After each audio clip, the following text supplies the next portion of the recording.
Hi guys, I hope you guys are doing all right. It's gotten a bit chillier here.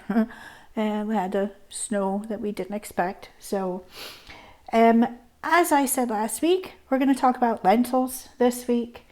I know there's a bit of confusion about what lentils are good to use in soups and which ones you can use in stews and which ones are for salads and how do you cook them and can you freeze them and is tinned better than dried.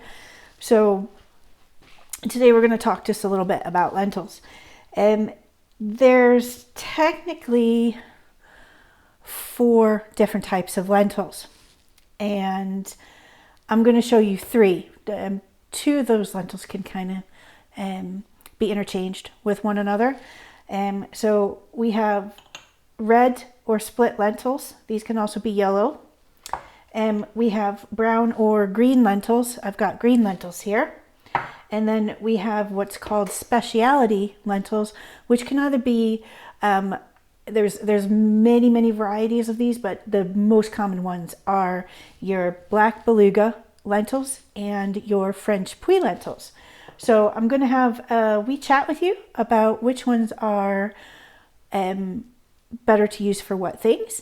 And then I'm going to actually show you how to cook the more difficult of the different ones, which is the beluga lentils. So let's take a look at these lentils separately. Right, so we've got our 3 lentils here, red lentils, green lentils, and beluga lentils.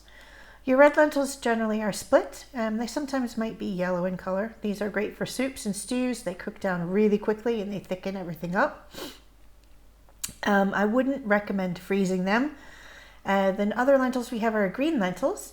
These are very similar to brown lentils. They again are good for soups and stews, but they won't break down as quickly. If you cook them long enough, they will break down to thicken up your stew or your soup. They are often used in curries and salads. These are your beluga lentils. You can see that they're much smaller, they're darker in color, they're quite shiny. Puy lentils are about twice the size of these, but they're very slate gray. These are good for salads. You can also use them in stews, but again, they're very difficult to cook till they break down. I wouldn't recommend freezing your red lentils. You can freeze your brown and your green lentils after you cook them, and the same thing goes for the beluga lentils. You can cook them, drain them, and freeze them. If you do freeze them, you can defrost them and use them as you would a tinned version of the same lentil. All of these lentils are very high in fiber, low in fat, and a good source of protein. Okay, so now what we're going to do is we're going to put our water on the boil and put our bouillon in it. We've got 3 times the amount of water as we do lentils. What we want to do is we want to keep this on the simmer for about 10 to 15 minutes. And once it's reached that point, we're going to put a lid on it, take it off the heat, and let it sit like we do with couscous. I've fine chopped a white onion that I'm going to sear on a high heat. I want a really good color on this. This is going to be a warm accompaniment, so I do want the onions to be cooked well, and I want them to have a good color and good flavor. These are pepadews. They're stuffed with a lovely soft Greek cheese. The dressing that they're stored in is a light oil, and so that combined with the cheese, once I add it to the puy lentils, means I'm not going to have to put any kind of dressing on this salad. It just coats them really well. So I want a really good color on these onions. I'm actually not going to be too bothered if they burn slightly. That'll just add to the flavor of the salad. So once the lentils have been on the simmer for about 10 minutes, I'm going to take them off the heat, put a lid on, and set them off to the side. Now, when we drain the lentils, as you can see, the water that comes out of it has got quite a dark color to it. So I'm going to rinse these until they rinse clear. They've absorbed quite a lot of the flavor from the bouillon, so I don't have to worry about leaving any liquid with them. At this stage, if you wanted to freeze these, that would be great, or you can just set them in the fridge and keep them to use for a later time. All I'm going to do here is I'm just going to chuck everything in the same pot. Lentils, onions, pepadews, and I've got a handful of rocket here that I'm going to just rough chop to mix through. The beluga lentils have a really peppery flavor to them, so adding the rocket just adds to that and gives the whole salad a nice punchy flavor.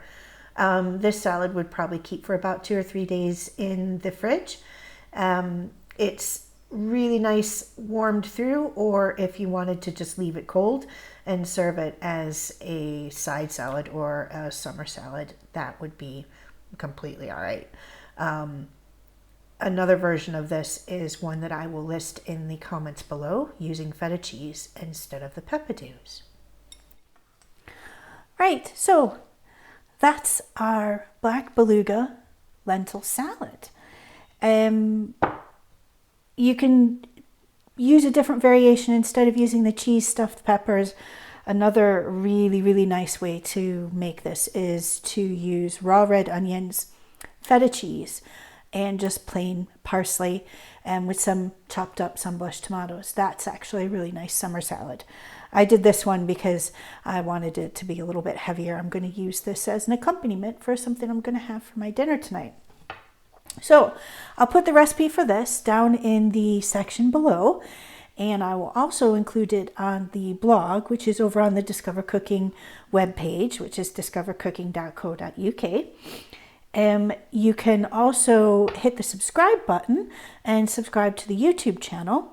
And don't forget to give us a like on Instagram and Facebook, where I will also be sharing the links for the recipes for this.